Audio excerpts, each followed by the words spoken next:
আপনার যদি অভিভাবক হন তাহলে আপনাকে আল্লাহ রাখালের দায়িত্ব দিছে। আপনি হয়তো বলবেন, হুজুর আমার তো গরু ছাগল নেই, আমি কার রাখালি করব। আপনি চোখ বন্ধ করে দেখেন আছে, খালি দেখেন, খুঁজে দেখেন, আপনার বাড়িতে 42 বছরের একটা গাভী আছে, আপনার বাড়িতে 22 বছরের একটা আইডিয়া আছে। আপনি চোখ বন্ধ করে দেখেন, আপনার বাড়িতে 17 বছরের একটা বকনা আছে। গাভী মানে আপনার বউ, আইডিয়া মানে আপনার বেটা, আর বকনা মানে আপনার বেটি। এই তিনটার উপরে আপনার রাখালি করা লাগবেই। জোরে কান কথা ঠিক না? কথা কান। আপনি রাখাল এশার নামাজ মসজিদে পড়েন, আর আপনার গাভী ভারতের স্টার জলসা জি বাংলা দেখে, আপনার কিছুই করা লাগবে না। এই কথা কান, কিছু করা লাগবে না। যেই ভারত আমাদের বাবরি মসজিদ ভাঙ্গা রাম মন্দির বানাচ্ছে, সেই ভারতের চ্যানেলে বাংলাদেশের নারীরা দেখবে, আর আপনি রাখাল হয়ে গাভী কিছুই করবেন না। গাভী মানে আপনার কে? জোরে গান, গাভী মানে কে? আপনার আগে আপনি মুরব্বী মানুষ, ফজরের নামাজ জামাতে পড়েন, কিন্তু আপনার আগে রাত 3টা পর্যন্ত আর্জেন্টিনার খেলা দেখলো, 3টা পর্যন্ত আর্জেন্টিনার খেলা দেখছে, আপনার ছেলের চোখ বন্ধ হয়নি। কিন্তু যেই খেলা শেষ, আর নাই রে, শব্দও নেই, ফজর আজান হয়ে গেল, আপনি মসজিদে যাওয়ার সময় দেখেন আগের খবর কি, জানলা দিয়ে দেখতেছেন আগা মাথা কিছুই নাই। মানে আজান শুনে ওই 3.5 হাত মানুষ 2.5 হাত হয়ে গেছে। আজান শুরু মেয়ে দেখলে মাথার উপর দিছে, এখন পাও বার হচ্ছে, পাও টেনে বুকের কাছে আনছে। ওই আগে যদি আপনি সাইজ করবার চান, কি করা লাগবে? 7 বছর থেকে তালিম দেওয়া লাগবে, 10 বছর থেকে জোর করে নামাজ ধরান লাগবে। জোরে কোন কথা ঠিক কি না? তাহলে অরহর রাখালে কি করবেন? আস্তে আস্তে বিলাই যেমন ইন্দুর ধরে চুপ চুপ চুপ চুপ করে ঘরের মধ্যে ঢুকবেন, ঢুকে ল্যাপ টান দেবেন, ল্যাপ টান দিয়ে দেখতেছেন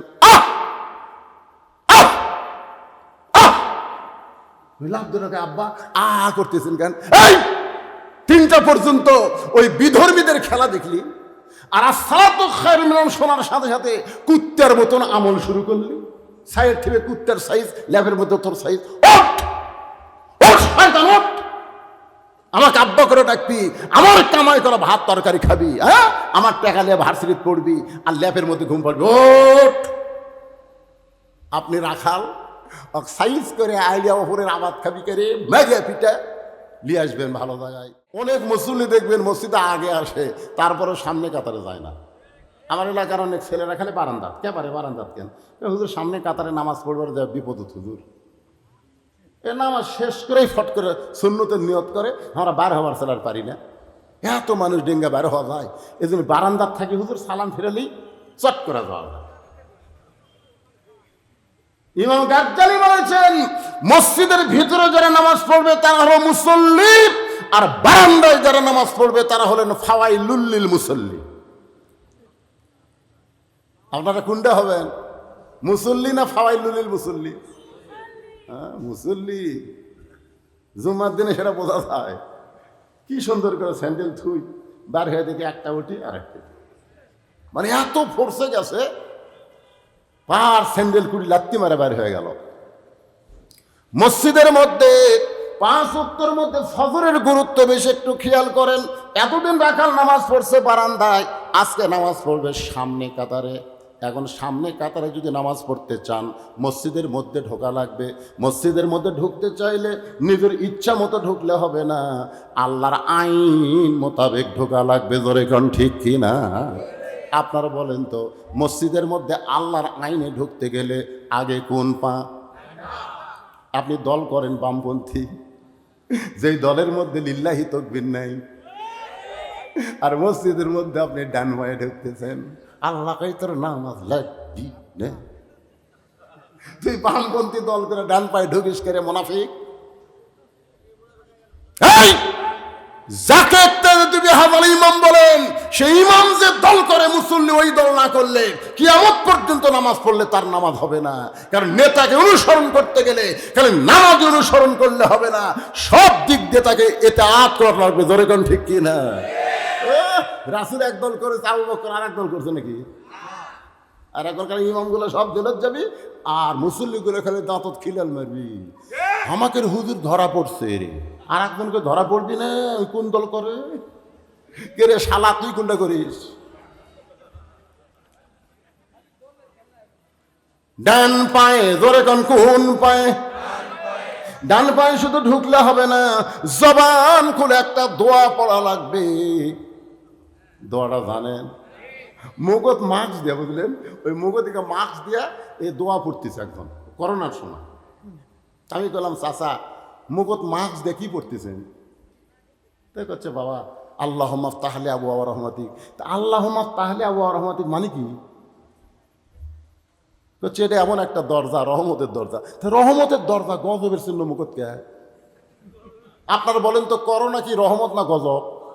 তাহলে গজবের গোমায় মুখত দিয়ে রহমতের দোয়া পড়তেছেন, আপনি টাটকা মুনাফিক। জোরে কথা কন না কেন? কথা কন না কেন? কি বাসা চায় এক মুখ ধরে আমার সাথে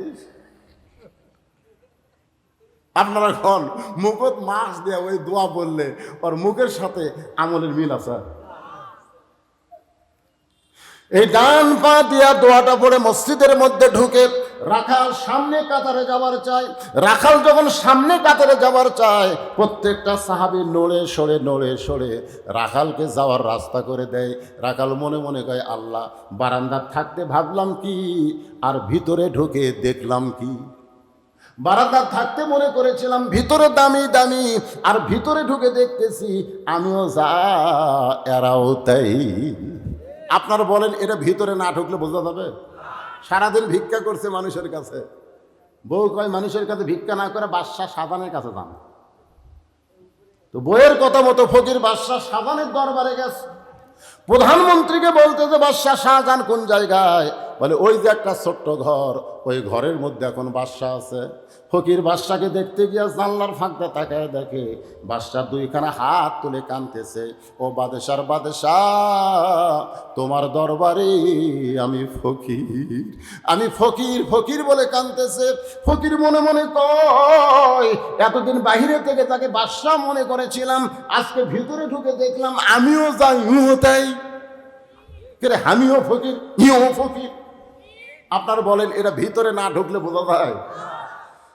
ফকির কয়, না, এই শালা ফকিরের কাছে আমি কি ভিক্ষা চামরে? যার কাছে কান্দে হামো তার কাছে কামো। জোরে কোন সুবহানাল্লাহ। এটা ভিতরে না ঢুকলে, উদখুলু ফিস সিলমি কাফা, ইসলামের ভিতরে না ঢুকলে আমরা বুঝতে পারবো না। মানুষ কোনোদিন বড় হতে পারে না, বড় একমাত্র আল্লাহু আকবার। জোরে বলেন, কথা ঠিক কিনা? ফকির বার হচ্ছে না, ই তো ফকির। দারোয়ান বলতেছে, বাবাজি, বাদশার সাথে দেখা হচ্ছে। ফকির কয়, কে রে, দরজা পাহারা দেখাস, ভিতরে খবর জানিস? তুই যে খালি দরজায় পাহারা দিস, ভিতরে খবর জানিস? যাক, বাদশা বাদশা বলে পূজা করতেছিস, আমি ভিতরে ঢুকে দেখলাম ফকির হয়ে কাঁদতেছে। ভিতরে তো ঢুকিস না, খালি দরজার থাকিস, ভিতরে ঢোক। আরো দারোয়ান আছিল, দারোয়ানের সেই দেহ, বুঝেন না? এই মৌলবাদী ঢুকছে রে, সমস্ত দারোয়ান একত্র হয়ে ফকিরকে লাগতে মারে, কিল মারে। ফকির কয়, যতই মারিস না কেন, নিজের চোখে দেখা জিনিস।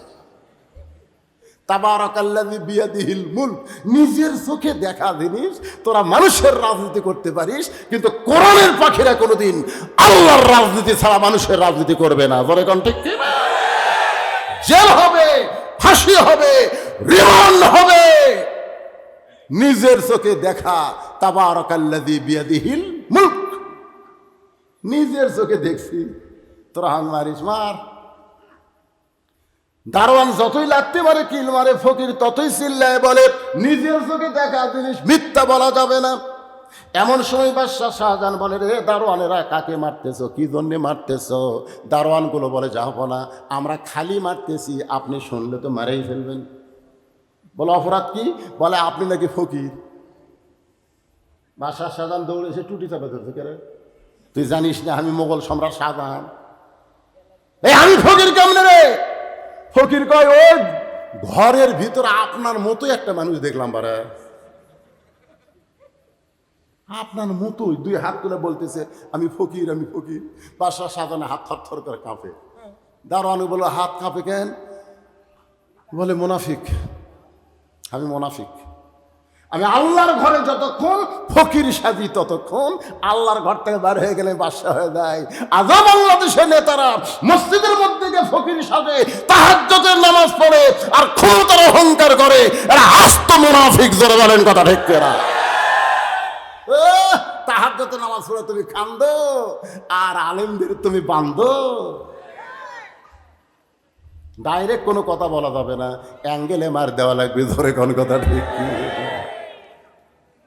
আল্লাহর বান্দার একটু মনোযোগ দিয়ে শোনেন, ভিতরে না গেলে তো বোঝা যায় না।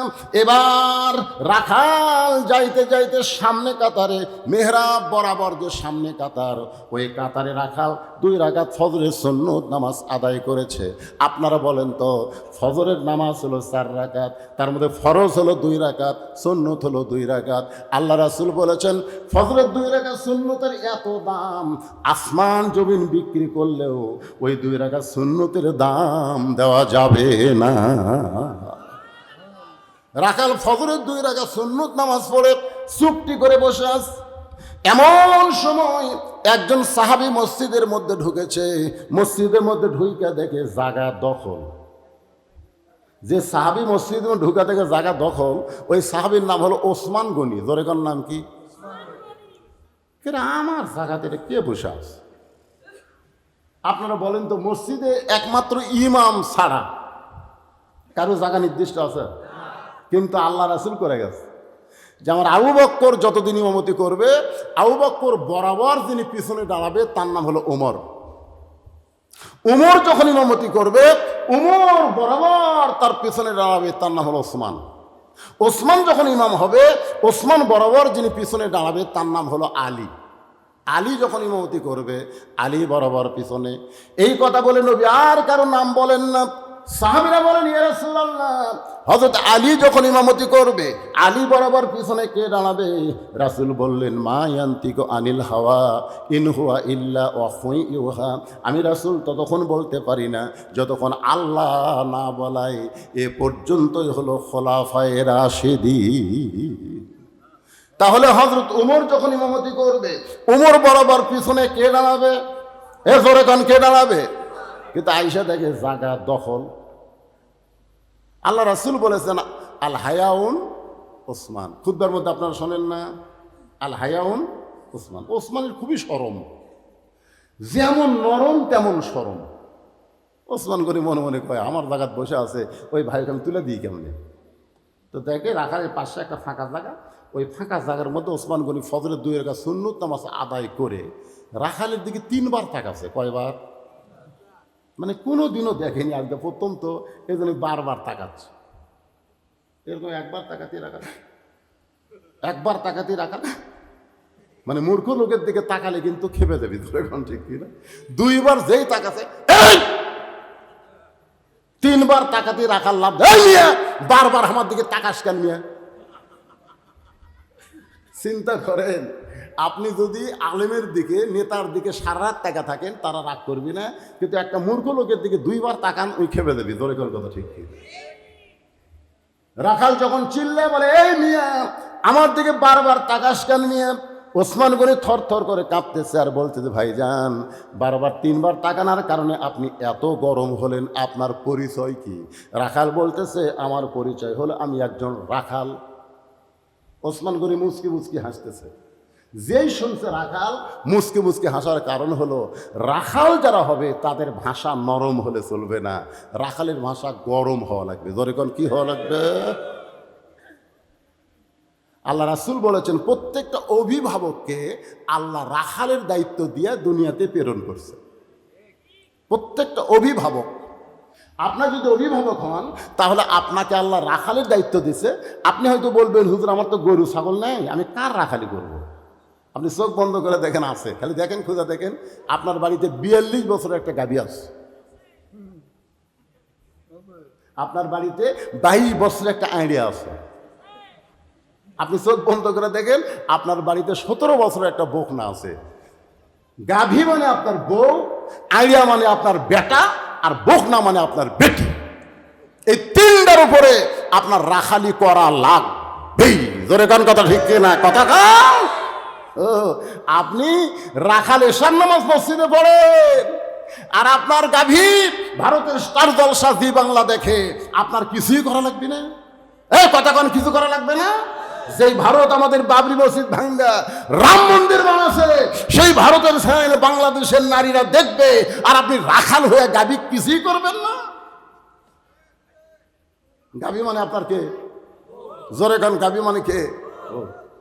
আপনার আগে আপনি মুরব্বী মানুষ, ফজরের নামাজ জামাতে পড়েন, কিন্তু আপনার আগে রাত 3টা পর্যন্ত আর্জেন্টিনার খেলা দেখলো, 3টা পর্যন্ত আর্জেন্টিনার খেলা দেখছে, আপনার ছেলের চোখ বন্ধ হয়নি। কিন্তু যেই খেলা শেষ, আর নাই রে, শব্দও নেই, ফজর আজান হয়ে গেল, আপনি মসজিদ যাওয়ার সময় দেখেন আগের খবর কি, জানলা দিয়ে দেখতেছেন আগা মাথা কিছুই নাই। মানে আজান শুনে ওই 3.5 হাত মানুষ 2.5 হাত হয়ে গেছে। আজান শুরু মেয়ে দেখলে মাথার উপর দিছে, এখন পাও বার হচ্ছে, পাও টেনে বুকের কাছে আনছে। ওই আগে যদি আপনি সাইজ করবার চান, কি করা লাগবে? 7 বছর থেকে তালিম দেওয়া লাগবে, 10 বছর থেকে জোর করে নামাজ ধরান লাগবে। জোরে কোন কথা ঠিক কি না? তাহলে অরহর রাখালে কি করবেন? আস্তে আস্তে বিলাই যেমন ইন্দুর ধরে চুপ চুপ চুপ চুপ করে ঘরের মধ্যে ঢুকবেন, ঢুকার ল্যাপ টান দেবেন, ল্যাপ টান দিয়ে দেখতেছেন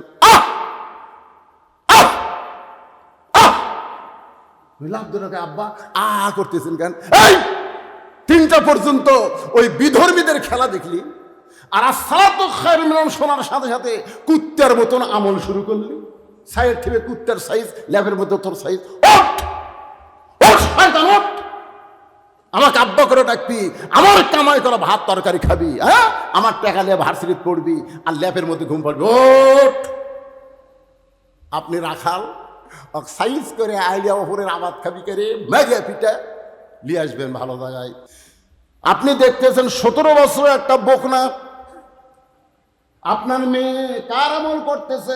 ফাতেমার আমল করে না পরিমণির আমল করে? বাবা হিসাবে আপনার দেখার দরকার আছে না নাই? আপনার মেয়ের বয়স হলো এখন 17, আবেগের বয়স, আবেগ। মন চাইলে ফেসবুক দিয়ে ভেনানার সাথে প্রেম করবি। জোরে কোন ঠিক না?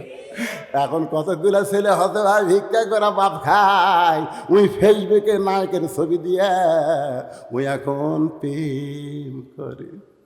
একজন মানুষ হইয়া তুমি কয়জনকে বিলাও, মুখে তোমার ভালোবাসা অন্তর কুকিলের মতন, এরকম গান আছে না নাই? এখন আপনার 17 বছরের মেয়ে, আপনি বাবা হিসেবে রাখালি করে দেখেন তো, আপনার মেয়েটা পরিমণি হচ্ছে না ফাতেমা হচ্ছে? আল্লাহ রাসূল মাত্র 9 বছরের মেয়ে ফাতেমা হাতের মধ্যে 2টা চুরি দিয়া মুচকি মুচকি হাসতেছে। নবী ঘরের মধ্যে ঢুকে রাখালি করবেন, নিজের মাত্র 9 বছরের মেয়ে হাতের মধ্যে চুরি দিয়া মুচকি মুচকি হাসে, নবী আর ঘরের মধ্যে ঢুকলেন না। ফাতেমা চমকে গেল, যে বাবা ঘরের মধ্যে ঢুকে আমাকে মা মা বলে আদর করে, সেই বাবা ঘরের মধ্যে ঢুকলো না। বারান্দায় ফাতেমা দেখে নবীর চোখ দিয়ে দর দর করে পানি পড়তেছে। ফাতেমা বলে, বাবা কি দুঃখে আপনি এমন করে কাঁদেন? রাসূল বলে, ফাতেমা, যে দুনিয়াতে সাজবে মা, আল্লাহ তার আখিরাতের সাজ কমায়া দিবে। বলা মাত্রই ফাতেমা হাতের চুরি খুলে মাটিতে ফাইলা দিলেন। নবী দৌড়ে গিয়া চুরি 2টা করে জামার পকেটের মধ্যে ঢুকালেন। ফাতেমা বলে, বাবা, যেই চুরি হাতে দেওয়ার কারণে আপনি এত কষ্ট পাইছেন, ওইটা ফাইলা দিলাম, আপনি কেন করে পকেটে ঢুকালেন? রাসূল বলে, ফাতেমা আয় আয় আমার কাছে আয়। নবীর কাছে যখন ফাতেমা আসলো, আল্লাহ নবী বললেন, ফাতেমা, এই 2টা চুরি আমি যত্ন করে রাইখা দিলাম মা, একদিন তোর নাকে নাক ফুল পরায় দেব, একদিন তোর কানে কানের দুল পরায় দেব, একদিন তোর গলাত মালা পরাবো। ফাতেমা বলতেছেন, বাবা কবে কবে? আল্লাহ রাসূল বললেন, যেদিন তোমার বিবাহ হবে। ও ফাতেমা, মেয়েরা কেবলমাত্র এক ব্যক্তির জন্য সাজতে পারবে, সেই ব্যক্তি হলো তার স্বামী।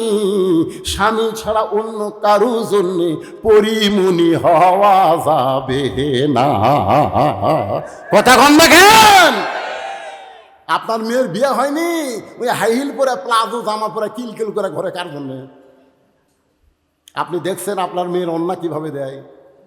কে ভাই মন খারাপ করেন না রে, রাখালি করা লাগবে রে, রাখালি না করলে জাহান্নামে যাওয়া লাগবে।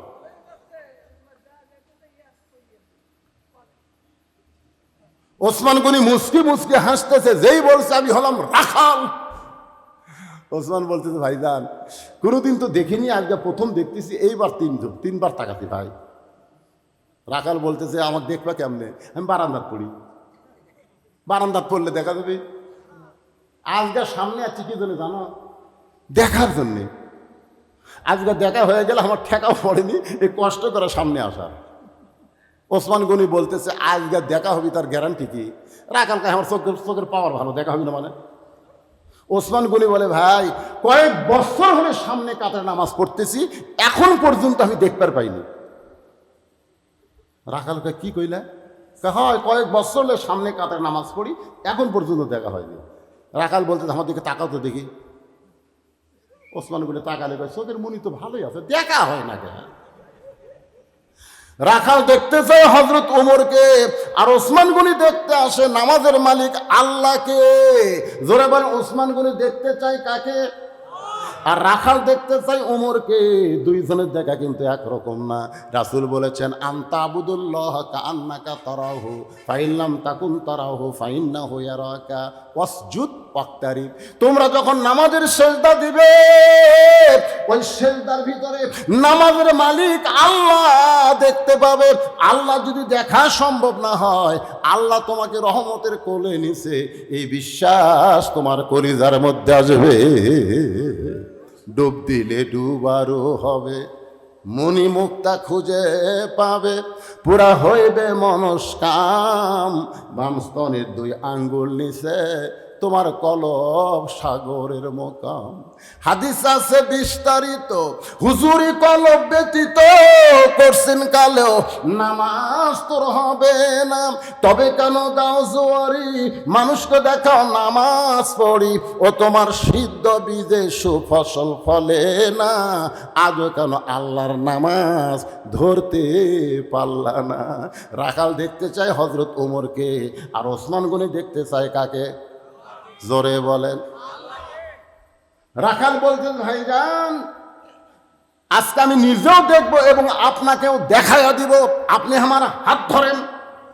দেখেন মোশন কি, আজকে আমিও দেখব, আপনাকেও দেখাই দেব, আমার হাত ধরেন, ধরেন হাত। এমন সময় আল্লাহর কোরআন ওসমান গনির সামনে এসে বলতেছে ইয়া আইয়ুহাল্লাযীনা আমানু তাকুল্লাহ ওয়া কুনু মা'আস সাদিকিন। আয়াতের অর্থ কি? যে ইমানদার বান্দারা আল্লাহর ভয় যদি ভিতরে রাখতে চাও, তাহলে সাদিকিন সত্যবাদীদের তোমরা সাথী হও। আপনারা বলেন সাদিকিন সত্যবাদী কারা, ভিতরে না বাহিরে? 3 বছর পর একটা বাড়ালো। আমাদের বাংলাদেশের অনেক বড় বড় নেতা বললে মানুষ আলহামদুলিল্লাহ কয়, আর যখন ভাই হুজুর বাড়ালো রে আই ফেসবুক গরম রে। শোনেন, সত্যবাদী সাদিকিন তারাই হকের পক্ষে বাতিলের বিরুদ্ধে লড়াই করে যারা। জোরে বলেন কথা ঠিক কি না? অকুনু মা'আস সাদিকিন। কি সত্যবাদী বলতে কি বুঝতেছেন? সাদিকিন বুঝতেছেন না? কার সাথে থাকা লাগবে? আরে এই আয়াতটা দিয়ে আল্লাহ কি বুঝাচ্ছে? যারা ইমানদার, আল্লাহর ভয় কলিজার মধ্যে রাখতে চাও, ভালো মানুষের সাথে থাকো না খারাপ মানুষের? ওসমান গনি রাখালের হাতটা ধরে মনে মনে বিশ্বাস করে, আল্লাহ এতদিন আমার যোগ্যতাই তোমাকে দেখতে পাই নাই, কিন্তু আজকে এমন একজন মানুষ পাইছি, সে নিজেও দেখবে এবং আমাকেও দেখাবে। ভালো মানুষ যারা সবাইকে বিশ্বাস করে তারা। জোরে কোন ঠিক কিনা? ওসমান গনি রাখালের হাতটা চাপে ধরে আস। কিছুক্ষণ পরে নামাজের জামাতের সময় হয়েছে। নামাজের জামাতের যখন সময় হয়, তখন একজন ব্যক্তির মশান কিন্তু বাড়ে। আপনারা বলেন তো সেই ব্যক্তির নাম কি? সেই ব্যক্তির নাম হলো মুয়াজ্জিন। বাড়ে, বেতন যতই কম দেন ওর মশান নাই। আমাকে এলাকায় এক মুয়াজ্জিন, ওই যখন আকামত দিয়ে বুঝলেন তার আগে কয় কাতার শুরু। আমি একদিন কইলাম কে ভাই এত জোরে কোষকে? ভাই বেতন কম হুজুর, মনের মধ্যে শান্তি পাই। আমি যখন বলি কাতার সোজা করেন, তখন সবাই পায়ের গোড়ার সাথে গোড়ানি মিলে, তখন ওকে বেতন কম দে হে আমার কথা। আর একটা মোশন কি জানেন? মোবাইল বন্ধ করেন। তখন দেখি এমপিও টিপ দিচ্ছে, পুলিশও টিপ দিচ্ছে, নেতারাও বেতন কম দিস দে, হে আমার কথা মতো মন বন্ধ করা। মসজিদের বেতন কম হলে এক সময় কিন্তু মশান বেশি, যখন আকামত দেয় জোরে কথা কন না কেন। একেবারে মুয়াজ্জিন সাহেব বলতেছেন, যখন আকামত শুরু করে দিয়েছেন, মনোযোগ দিয়ে কথাগুলো খেয়াল করবেন। জামাত যখন শুরু হবে, মুয়াজ্জিন আকামত দিচ্ছে, এমন সময় হযরত ওমর মেহরাবের মধ্যে ঢুকতেছে, ওসমান গনি রাখালের হাতটা ধরে আছে, আর মুয়াজ্জিন খালি বারবার মেহরাবের দিকে তাকায়, খালি বারবার তাকায়, উমর ফারুককে দেখতেছে, কিন্তু মুয়াজ্জিন তো জানে না ওটাই ওমর। রাখাল তো আর জানে না ওইটাই উমর। যেই মাত্র মুয়াজ্জিন বলেছে কদ কামাদিস সালাহ, কদ কামাদিস সালাহ, সঙ্গে সঙ্গে রাখাল আল্লাহু আকবার, ওসমান গনি রাখালের হাত ছাড়া দিছে। হাত ছাড়ে দিয়ে বলতে, কে রে ভাই, ইমাম সাহেব ভুল করলে মানুষ আল্লাহু আকবার কয়, আকামতি শেষ হয়নি, কেবল কদ কামাদিস সালাহ কয়, আর তুমি আল্লাহু আকবার কও, তার মানে রাখাল কয়, এই জন্যই তো তুই কানা রে, এই জন্যই তুই কানা, কয়েক বছরে নামাজ পড়িস, এখন মতো দেখতে পারিস না আমি কি জন্য আল্লাহু আকবার কইলাম নিয়ে, তুই জানিস না। এই কথা রাখাল যেই মাত্র বলেছে, সঙ্গে সঙ্গে তৃতীয় কাতারের একজন সাহাবী দৌড়ে এসে রাখালের হাতটা হেঁচকা দিয়ে বলতেছে, পাগল, তোকে সামনে দেখি আমার সন্দেহ হয়েছে, তুই কারে উপহাস করে কানা কানা বলতেছিস, তুই যারে কানা কানা বলতেছিস, তুই কই মহামানবকে চিনিস? রাখাল কান্দের বলে, আমি বারান্দায় নামাজ পড়ি, আমি ভিতরের কাউরে চিনি না, তুই যারে কানা কানা বলে তিরস্কার করলি, ওই মহামানব হলো আল্লাহর নবীর ডবল জামাই ওসমান গনি। জান্নাতুল বাকি যখন জিয়ারত করতেছিলাম, যারা হজ করেছেন, এখানে যারা হাজী সাহেব আছেন, ওমরা করেছেন, হজ করেছেন, ওনারা সবাই বলতে পারবেন জান্নাতুল বাকিতে 10,000 সাহাবী ঘুমায় আছে। কত হাজার? কমপক্ষে 10,000 সাহাবী জান্নাতুল বাকির মধ্যে ঘুমায় আছে। সর্বপ্রথম যার কবর, ওই কবরটা হলো ওসমান গনির কবর। ওই কবরের পাশে যখন কেউ দাঁড়ায়, কবর থেকে একটা তাওয়াজ্জু এসে তার গোটা দেহ থরথর করে কাঁপতে থাকে। ওসমান গনি সাধারণ কোনো মানুষ না রে, ওসমান গনি হলেন আল্লাহর নবীর ডবল জামাই। আল্লাহ রাসূল বলেছেন কোরআন তেলাওয়াত করতে গিয়ে, আল্লাহু গানিয়ুন ওয়া আনতুমুল ফুকারা, আল্লাহ হলেন ধনী, দুনিয়ার সবাই ফকির। এই কথা হলো আল্লাহর কোরআন। কিছুক্ষণ পরে রাসূল বলতেছেন, ইল্লা ইল্লা ওসমানু গানিয়ুন, এক ধনী আছে আসমানে, আর এক ওসমান ধনী হলো জমিনে। সাহাবেরা বললেন, ইয়া রাসূলুল্লাহ, ধনী তো আল্লাহ, ওসমান কেমনে ধনী হলো? রাসূল বললেন, তাহলে শোনো, আমি মসজিদে নববীতে বসে আছি, এমন সময় একজন সাহাবী আমার কাছে এসে বলতেছে, ইয়া রাসূলুল্লাহ, আজ কয়েকদিন হলে আমি খাইনি গো নবী, যদি পারেন আল্লাহর রাস্তা আমাকে একটু সাহায্য করেন। নবী সঙ্গে সঙ্গে এভাবে পাঞ্জাবি উঠাইলেন। সাহাবী তাকায় দেখে নবী ক্ষুধার জ্বালায় পেটে পাথর বাঁধে বসে আছে। সাহেব বলতেছে, রাসূলুল্লাহ, আমি যে কি কষ্টে আছি তার চাইতে আপনি বেশি কষ্টে আছেন। এই কথা বলে সাহাবী যখন যাবার চায়, রাসূল বললেন, আম্মা সাইলা ফালা তানহার, সাহাবী রে, তুমি আমার কাছে সাহায্য চাইলে আর তোমাকে খালি খালি ফেরত দেওয়া যাবে না, একটু বসো। সাহাবী যখন বসে গেছে, নবী ডাক দিলেন, আলী, লব্বাইক ইয়া রাসূলুল্লাহ। নবী বলেন, আলী রে, তোমার ভাই আজকে কয়েকদিন হলে খায় নাই, আমার কাছে খাবার চাইছে, আমি তো খাবার দিবার পারলাম না, তুমি ওসমানের কাছে একটা চিঠি লেখো, চিঠির মধ্যে 2,000 টাকার অঙ্ক বসায় দিয়া নিচে আমি নবীর নামটা লিখে দাও। আলী যখন চিঠি লিখে গরিব সাহাবীর হাতে দেয়, গরিব সাহাবী চিঠি নিয়ে ওসমান গনির দরবারে গিয়ে দেখে ওসমান গনি আর কেশিয়ার দুইজন ঝগড়া করতেছে। ওসমান গনি বলে, কেশিয়ার, 4 আনার হিসাব না দিলে তাহলে আজকে তোর ছুটি হবে না, 4 আনার হিসাব দে। গরিব সাহাবী সিটির দিকে তাকায় চিন্তা করে 2000 টাকার অঙ্ক বসায় দিছে, আর বেটা 4 আনার জন্য কেশিয়ারকে ছাড়তেছে না, এ কোনোদিন 2000 টাকা দান করবে না। নবীর কাছে গিয়ে বলে, রাসূলুল্লাহ আপনি এমন কৃপণের কাছে আমারে পাঠাইছেন যে 4 আনার জন্য কেশিয়ারকে ছাড়তেছে না। আল্লাহ নবী বলে, তুমি কি সিটি তারে দেখাইছো? বলে, পরিবেশে সিটি দেখাবার পারলাম না। নবী বলেন, আবার যাও। গরিব সাহাবী আবার ওসমান গনির কাছে গিয়ে দেখে ওসমান গনি কিছুক্ষণ পরে বলতেছে, এই কেশিয়ার 4 আনার হিসাব দে। কেশিয়ারের কপাল ঘেমে ঘাম টপ টপ করে পড়তেছে। 1-1 ঘন্টা হয়, এখন পর্যন্ত 4 আনার হিসাব ছাড়ে নাই। ও তো 2000 টাকা দান করবে না। নবীর কাছে যদি যায় তাহলে নবী আবার পাঠায় দিবে। না খাইয়া বসে থাকা যায়, কিন্তু না খাইয়া অযথা ঘোরা যায়। আমার এলাকার এক ফকির 1 দরজা ভিক্ষাছে, 2 দরজা বাদ দিয়ে আবার 1 দরজা চায়।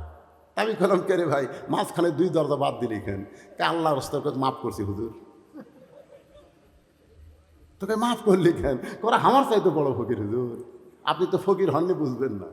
আমি এই 2 দরজা না হলে 10 দিন ভিক্ষা চাচ্ছি, প্রত্যেক দিনই বলছে মাফ করো। যে শালারা ফকিরের কাছে মাফ চায়, আমার সময়ের দাম নেয়। আমি এই জন্যই 2 দরজা তালাক দিছি। আমি জানি তুমি তো তালাক দিছা, আল্লাহ রহমত বরকত থেকেও ওই 2 বাড়িকে বঞ্চিত করেছে। জোরে কোন কথা কন না কেন? মনে করতেছে আবার যদি নবীর কাছে যাই তাহলে নবী তো আবার ওসমানের কাছে পাঠাবে, দরকার নেই। গোপন পথ দিয়ে যখন সিটি পকেটে নিয়ে পলায়ে যাচ্ছে, এমন সময় হযরত আলী রাস্তার মাথায়।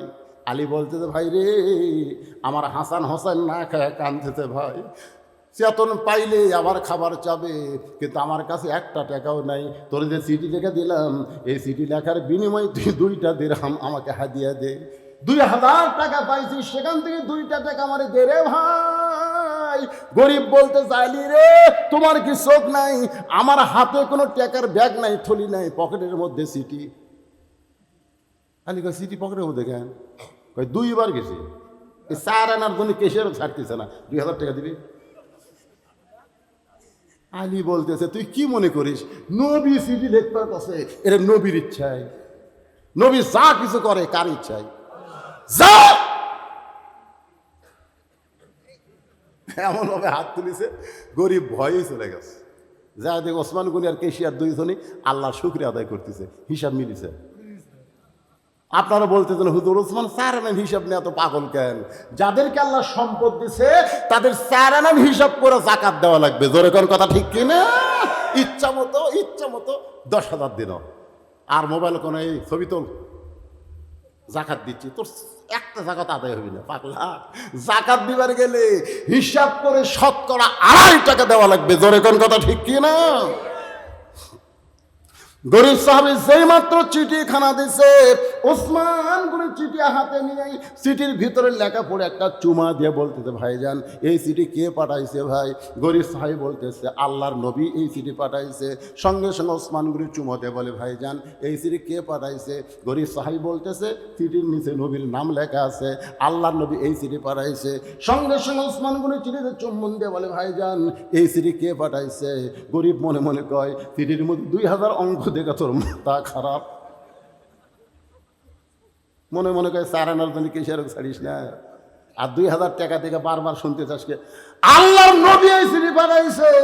সঙ্গে সঙ্গে ওসমান গনি চুম্বন দিয়ে বলে, ভাইজান এই চিঠি কে পাঠাইছে? গরিব বলতেছে, আমার টাকার দরকার নাই। নবীর কাছে এসে বলে, রাসূলুল্লাহ চিঠি দেওয়ার পরে যখন জানতে চাই আপনার নাম বলেছি, জানতে চাই আবার আপনার নাম বলেছি, জানতে চাই রাগ করে আপনার নাম বলেছি, এরপরে যখন জানবার চাই আমি আর নাম বলি নাই, আপনার কাছে রিপোর্ট দিলাম, এমন বেয়াদবের কাছে আমারে কেন পাঠাইছেন? রাসূল কান্দে আর বলে, সাহাবী রে, আমার ওসমান তো এমন হওয়ার কথা না। নবী যখন কান্দে, আমার এমন ওসমান তো এমন হওয়ার কথা না। এমন সময় ওসমানে 1 বস্তা টাকা নিয়ে আল্লাহ নবীর সামনে দাঁড়ায়। রাসূল বলে, ওসমান তোমার ভাইকে 2000 টাকা দান করার কথা বলেছিলাম, কিন্তু তুমি 1 বস্তা টাকা নিয়ে আইছো কেন? বলে, ইয়া রাসূলুল্লাহ চিঠি পাওয়ার সঙ্গে সঙ্গে 2000 টাকা নিয়ত করেছি, আর মনে মনে নিয়ত করেছি আপনার পবিত্র নাম যতবার বলবে ততবার 2000 করে টাকা বাড়ায় দিও। হুজুর আপনাকে আমি এত ভালোবাসি, আপনার নাম শোনার সঙ্গে সঙ্গে আমার কলিজা ভরে যায়। আমি নিয়ত করেছিলাম যতবার আপনার নাম বলবে প্রত্যেকবার 2000 করে টাকা বাড়ায় দিব। আমার ভাই তিনবার আপনার নাম বলেছে, তিনবার নাম বলার কারণে 6000, আর সিটির কারণে 2000, এই 8000 টাকার বস্তা আপনার সামনে আপনার পবিত্র হাত দিয়ে আমার ভাইকে আপনি দিয়ে দেন। গরিবও কান্দে, নবীও কান্দে। গরিব কান্দার বলে আল্লাহ রে কি দেখলাম আর কি হয়ে গেল। নবী বলতেছে আল্লাহ যে ওসমান আমাকে এত ভালোবাসে, আমার নাম শুনলে 2000 টাকা বাড়ায় দেয়, আমি গরিব নবী ওসমানকে কি দিব? আমার তো দেওয়ার কিছু নাই। আল্লাহ বলে হাবিব আপনাকে ভালোবেসে 2টা করে 1000 টাকা বাড়ায় দিল, আপনি কিছু দিবার না পারলে কি হবে?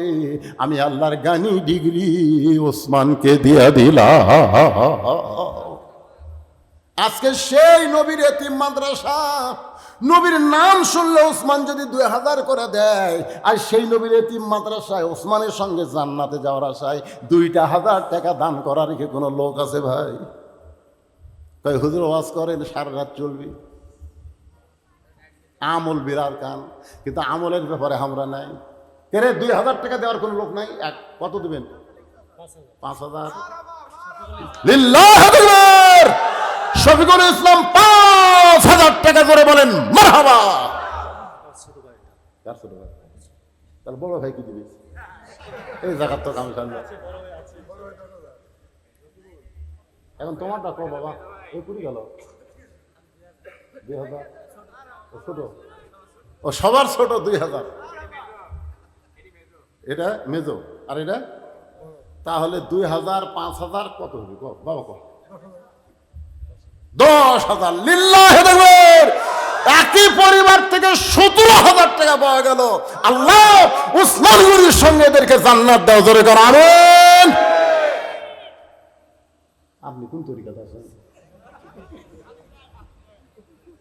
সভাপতি নাকি? আমি মসজিদের সভাপতি, তোর সামনে। আর এই মাদ্রাসা সদস্য কোন একটা কি যেটা? মাশাআল্লাহ, ওসমান গনির সাথে জান্নাতে যাওয়ার জন্য 2000 টাকা দান করবে, আল্লাহ তার দানকে কবুল করেন। টাকা কি হলো কি সব বাকি থুবি না 2-1 হাতত দিবি? এদের হাতত দিচ্ছে মাশাআল্লাহ। আল্লাহ 2000 টাকা নগদে দান করছে, আল্লাহ দানকে কবুল করেন, আল্লাহুম্মা আমিন। একজনও লড়বেন না ভাই, মনে আছে? মনে আছে? হ্যাঁ, এমন জায়গাতে আটকে থুছি, লড়বেন কুটি? না না, যাবেন কেন? এই এলাকাতে কার ওয়াজ আছে এবার? এই সিজন আর আছে? আজকে শেষ ওয়াজ মনে করেন, আগামী সিজন পর্যন্ত বাঁচার কোনো গ্যারান্টি আছে? তাকে শেষ মোনাজাত করে হাঁটাতাম, অসুবিধা কি? লেও ভাই, মাদ্রাসার সভাপতি কেনা? মাদ্রাসার সভাপতিকে আপনি সভাপতি, তাহলে ভালোই দিয়েছেন। আপনি কি 5000 দিয়েছেন? আর সদস্যগুলো কুটি গেল? সব সদস্য, মাদ্রাসার সদস্য। কেশিয়ার সাহেব, কেশিয়ার সাহেব আসেন কোন? লিল্লাহি তাকবীর। মাদ্রাসার কেশিয়ার সাহেব 5000 টাকা করে বলেন মারহাবা। আচ্ছা, আপনাদের মধ্যে এমন কোন আল্লাহর পাগল আছে যে আপনার ছেলের আগডম বাগডম গরডম শিক্ষা বাদ দিয়া জালিকাল কিতাব ভালো টাকা দিছে? সব বাহিরের লোক আছে। 20,000 টাকা আপনারা দিচ্ছেন বারে গামছা। সুবহানাল্লাহ কোন? লিল্লাহি তাকবীর। মা বোনদের যা এখনো গোনা হয়নি, সব একটি করছে, সব মিলে 20,000। তাহলে তো ভালো হলো না। তকবীর কি ফেরত নেবো নাকি? আসেন একটু দরুদ পড়ে আবার আলোচনার দিকে চলে আসে। আল্লাহ আজকে আলোচনার মধ্যে নূর দাও, জোরে কোন আমিন। ওসমান গনি হাতটা ছাইড়া দিয়ে বলে ভাইজান, ইমাম সাহেব ভুল করলে মানুষ লোকমা দেয়, আর আকামতের মধ্যে কতকামতের সালা বলতে তুমি আল্লাহ আকবার কইলা। রাখাল বলতেছে এই জন্যই তো তুমি কানা, এই জন্যই দেখ পারেছে তুমি দেখবার পাও না, আমি কি জন্য লোকমা দিলাম মিয়া তুমি জানো না। একজন আল্লাহর বান্দা যখন বলে এই পাগল তুই তাকে তাচ্ছিল্য উপহাস করে কানায় কানা বলতেছিস, এই মহামানবকে তুই চিনিস? রাখাল চিল্লায় বলে বারান্দায় নামাজ পড়ি, আমি ভিতরের কাউকে চিনি না। বলে এই ব্যক্তি হলো আল্লাহর নবী ডবল জামাই ওসমান গনি। রাখাল ছোট বাচ্চার মতন কান্দে, কান্দের বলে আফসোস আমি বারান্দায় নামাজ পড়ি, আমি ভিতরে ঢোকার সাহস পাই না, আমি কোনোদিনও ভিতরে ঢোকার সাহস পাইতাম না, কিন্তু ওই পথিক আমার সর্বনাশ করছে। ওমর ফারুকের দিকে আঙ্গুল তুলে বলতেছে ওই পথিক আমার সর্বনাশ করছে। ওই পথিক আমারে কইছে ওমরকে যদি দেখবার চাও তাহলে ফজরের নামাজ সামনে কাতার আদায় করা লাগবে।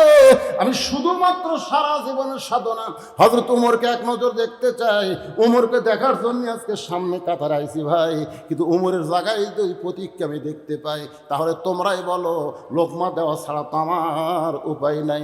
আমি আল্লাহু আকবার লোকমা দিব, ওই পথিককে মেহরাব থেকে সরায় দিয়া হযরত ওমরকে আমি এক নজর দেখতে চাই। হাজার হাজার সাহাবীরা কান্দে, হাজার হাজার সাহাবী যখন কাঁদতেছে রাকাল চিল্লায় বলে বারান্দায় নামাজ পড়া ভালো, এই ভিতরে কেন কান্দা কান্দি শুরু হয়ে গেল? ওসমান গনি বলে রাকাল ভাই ভিতরে কান্দার কারণ হলো তুমি যাকে পথিক পথিক বলতেছো তিনি হলেন হযরত ওমর।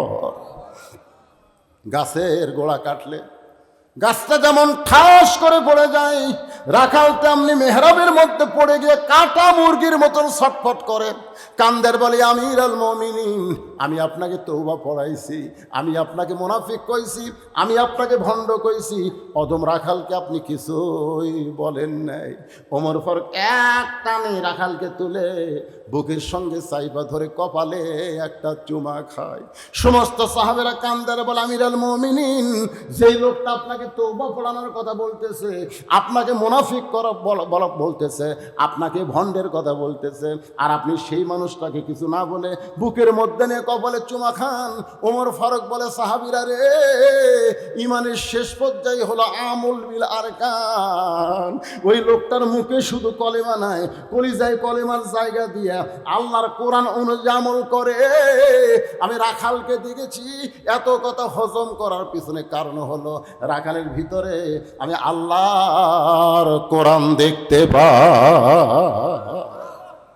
তাহলে ঈমান অনুযায়ী যদি আমিলুস সালেহা সূরা আসরের 2 নম্বর বিষয় নেক আমল যদি করতে চাই, আল্লাহর কোরআনের বিকল্প কোন রাস্তা ওয়াতাওয়াসাউ বিল হক, হক কথা বলতে হবে। আজকের আলোচনার মধ্যে দিয়ে ডাইরেক্ট না পারলেও অ্যাঙ্গেলে হক কথা আছে না নাই?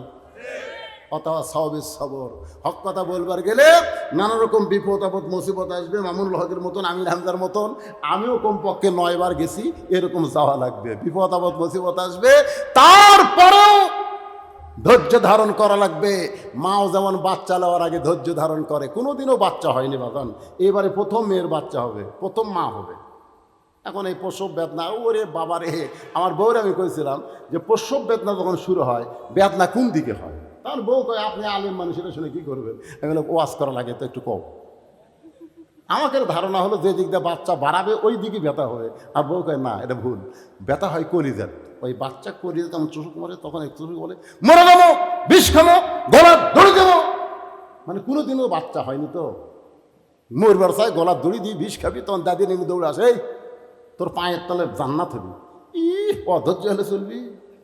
বাপের পায়ের তলে জান্নাত আছে, মায়ের পায়ের তলে ঘরত লিয়ে জোর করে শুয়ে দিয়ে নরম কাপড় ভিজা পানির মধ্যে এরকম কপাল দিয়ে ধৈর্য ধর, অথবা সবে সবর, ধৈর্য ধর। ধৈর্য ধরে মা হওয়ার জন্য এক সময় যখন দাইমা সন্তান টানে এত কষ্ট হয় কি বলবো প্রসবের কথা, মা বিনে সেই ব্যথা কেউ তো বুঝবে না। মাজন ঠেকিয়া সন্তানের দায়, অকালে মা মারা যায়, কেন সে মায়ের ভক্তি করো না? বাচ্চা হওয়ার সময় এত ব্যথা, এক সময় মা ধৈর্য ধরে, দাদি নানি দাঁতের উপর দাঁত দিয়ে চিল্লাস না, কান্দিস না, এর তোর সোল হবি, মানুষের জানে রে, ধৈর্য ধর। ওই তখন দাঁতের মধ্যে বাচ্চা বারে, মা আর নাই, মাও বেহুশ। কিছুক্ষণ পরে বাচ্চারে গোসল করায় ওই বাচ্চা যখন মায়ের বুকের উপর দেয়, বাচ্চার পরশে মা হুঁশ ফিরা পায়। হুঁশ পাওয়ার সাথে সাথে বাচ্চাকে হাত দিয়ে আগায় নিয়ে বাচ্চার কচি মুখে একটা চুমা খায়। দাদি নানি বলে তিরস্কার করে, এক লাথি মার, তো কষ্ট দিয়ে দুনিয়াতে আসলো, ওই হওয়ার কারণে তুই গলার দড়ি দিবার চাইলি, বিষ খাবার চাইলি, এখন কুচুমা না দিয়ে লাথি মার, লাথি মার। মা তখন কান্দের বলে, দাদি গো, কষ্টের পরে যে নিয়ামত বুকের ওপর পাইছি, আর দেহের পরশে আমি সব কষ্ট ভুলে গেছি। আজকে কোরআনের আন্দোলন করে জেল খাটে, রিমান্ডে যায়, কেউ দুনিয়া থেকে বিদায় নেয়, কেউ রক্ত দেয়। এত কষ্টের পরেও যেদিন বাংলার জমিনে কোরআনের শাসন হবে, কলেমার পতাকা পথ পথ করে উঠবে, সেদিন সব অতীতের কষ্ট মুসলমান ভুলে যাবে।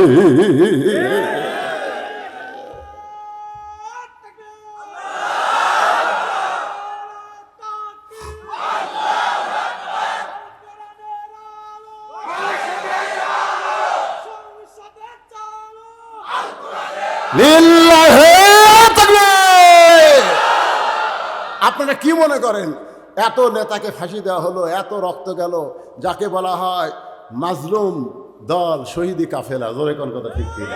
আপনারা কি মনে করেন এদের আনন্দ নাই? যারা চলে গেছে তারা তো জান্নাতে গেছে, আর যারা জীবিত আছে যেদিন দেখবে সব কষ্ট ভুলে যাবে, জেলের কথা মনে থাকবে না, রিমান্ডের কথা মনে থাকবে না। পাতা সবের সবর, ধৈর্য ধারণ করে আমরা মোকাবেলা করি, দেখি আল্লাহ কি করে। করবে না? কোনো কোনো দুঃখ নাই, কোনো কষ্ট নাই। আমরা এসেছি যাওয়ার জন্য, এই যাওয়াটা যেন ইমানের সাথে হয়। যেরকম আমরা গান গাই, আল্লামা সাইদি তুমি মরনি, শহীদ হয়েছ আমরা এটাই জানি। কি মনে করছেন মরে গেছে? মরে গেছে। সব নাম দুর্গন্ধ হবে, আর কিয়ামত পর্যন্ত কোরআনের পাখির নাম মানুষের কলিজায় কলিজায় থাকবে। আবু হানিফা রহমতুল্লাহ মরে যায় নাই, আবুল মুনসুর মারা গেছে, জোরে কোন কথা ঠিক কিনা? হোসাইন মরে নাই, ইয়াজিদ মরে গেছে, জোরে কোন কথা ঠিক কিনা? আজও বাংলার জমিনে কোরআনের জয় যারা চায় এরা মরবে না, এরা কিয়ামত পর্যন্ত অমর থাকবে। আল্লাহ তাআলা এই শহীদি কাফেলা কোরআনের আন্দোলনকারী কর্মীদেরকে আল্লাহ ইমানের জজবায়িত করুক, সকলকে আল্লাহ কবুল করুক, জোরে কোন আমিন। আস্তাগফিরুল্লাহ লা ইলাহা ইল্লা হুয়াল হাইয়ুল কাইয়্যুম ওয়া আতুবু ইলাইহি। আল্লাহুম্মা আমিন। আল্লাহুম্মা আনতাস সালাম ওয়া মিনকাস সালাম, তাবারাকতা ইয়া যাল জালালি ওয়াল ইকরাম। আয় আল্লাহ তাআলা, কঠিন গরমের ভিতরে তোমার পাগল বান্দারা কষ্ট করে মেহনত করে আজকের এই জান্নাতের বাগানের আয়োজন করেছে। আল্লাহ মেহেরবানি করে আজকের এই মাহফিল আমাদের সকলের হেদায়েতের জন্যে, নাজাতের জন্যে, জান্নাতের জন্যে কবুল করো। এই মাহফিলের শুরু থেকে শেষ পর্যন্ত যত আলোচনা হয়েছে আল্লাহ, এর মধ্যে যদি ত্রুটি হয়, ভুল হয়, মাফ করে দাও। এর যা হাদিয়া মঞ্জুর করো, সোনার মদিনায় নবী পাকের রওজা মুবারকে আল্লাহ কবুল করে নাও। তামাম আম্বিয়ায়ে কেরাম, আসহাবে কেরাম, তাবিঈন কেরাম, তাবা তাবিঈন কেরাম, তামাম পৃথিবীর মাটির নিচে যত মুমিন মুমিনাত আছে আল্লাহ, সকলের আরওয়াহ আর হাদিয়া কবুল করো। আল্লাহ তোমার যে মাদ্রাসাকে লক্ষ্য করে আজকের এই মাহফিল, নতুন মাদ্রাসা আল্লাহ তুমি কবুল করে নাও। অত্র এলাকার সমস্ত মুসলমানকে এই মাদ্রাসার প্রতি মহব্বতের পাগল বানায়া তাদের সন্তানকে মাদ্রাসায় দেওয়ার তৌফিক দাও। আল্লাহ মাদ্রাসায় নগদে পাখিতে অল্প বেশি যারাই দান করেছে আল্লাহ, এমনকি গামছা ব্যাগের মধ্যেও যারা দান করেছে আল্লাহ, সকলের দানকে আল্লাহ কবুল করে নাও। আল্লাহ মাদ্রাসার কমিটির সভাপতি, সহসভাপতি, সেক্রেটারি, কেশিয়ার সদস্য, মাদ্রাসার মহতামিম, মাদ্রাসার ওস্তাদ, মাদ্রাসার তালবে ইলম, আল্লাহ সকলকে কবুল করে নাও। এ মাদ্রাসার জায়গা দেনেওয়ালা, মাদ্রাসা করনেওয়ালা আল্লাহ যদি মারা যায় তাদের কবরকে জান্নাতের টুকরা বানাও। আমার মা বোনেরা পর্দার অন্তরালে বসে বসে লাভেদা সালিহা পর্দানিশি কবুল করে ফাতেমার চরিত্র দান করো, অসুস্থদের সুস্থতা দান করো। আল্লাহ ফিলিস্তিন ফিলিস্তিনের মুসলমানকে হেফাজত করো। তোমার বাইতুল মুকাদ্দাসের জন্য যারা জীবন দিল তাদেরকে শাহাদাতের মর্যাদা দান করে দাও। আল্লাহ ইহুদির চক্রান্ত থেকে, খ্রিস্টানের চক্রান্ত থেকে মুসলমানদের আল্লাহ তুমি হেফাজত করো। আল্লাহ এই বাঘা উপজেলার উপরে রহমত বরকতের দরজা খুলে দাও। পরিশেষে সবাই আল্লাহর কাছে বলেন, আমরা যারা হাত তুলেছি আমাদের জনম দুঃখনী মা যাদের কবরে গেছে, আল্লাহ মেহেরবানি করে মায়ের কবর জান্নাতের টুকরা বানায় দাও। আল্লাহ বাবার বাড়ি ঘর আছে, বাবা নাই কবরে গেছে, বাবার কবরকে জান্নাতের টুকরা বানায় দাও। আল্লাহ মাদ্রাসার মহব্বতের পাগল আমাকে দাওয়াত করে আলমগীর বারবার বাবজান করে ডাকে। আল্লাহ তুমি তার ব্যবসা বাণিজ্যের মধ্যে বরকত দিও। আল্লাহ মাদ্রাসার সেক্রেটারি, মাদ্রাসার কেশিয়ার, মাদ্রাসার সভাপতি, আল্লাহ সারা জীবন মাদ্রাসার খেদমত যেন করতে পারে এমন ইমানি শক্তি দান করে দাও। আল্লাহ আল্লাহ তোমার দরবার করি আল্লাহ, যে যুবকগুলো এত সুন্দর করে এত রাত ধরে আজকের আলোচনা শুনলো, এই যুবকগুলোকে আল্লাহ 5 ওয়াক্ত নামাজি কবুল করো। এই যুবকগুলোকে শয়তানের হাতে আমরা দিতে চাই না আল্লাহ, যুবকগুলোকে আল্লাহ তুমি ইসলামের জন্য কবুল করে নাও। আল্লাহ মর্দে মুজাহিদ সৈনিক হিসাবে কবুল করে নাও। এই যুবকের মাধ্যমে বাংলার জমিনে একদিন কোরআনের পতাকা উঠবে, সে তৌফিক আল্লাহ তুমি দিয়ে দাও। আয় আল্লাহ তাআলা, যেদিন আমাদের মৃত্যু হবে দিনটা যেন জুমার দিন হয়, মাসটা যেন রমজান মাস হয়, ইমানের সাথে ইজ্জতের সাথে এই দুনিয়া থেকে বিদায় নেওয়ার কালে আমাদের জবানে জারি করে দিও লা ইলাহা ইল্লাল্লাহু মুহাম্মাদুর রাসূলুল্লাহ সাল্লাল্লাহু আলাইহি সাল্লাম। আসসালামু আলাইকুম ওয়া রাহমাতুল্লাহি ওয়া বারাকাতুহু।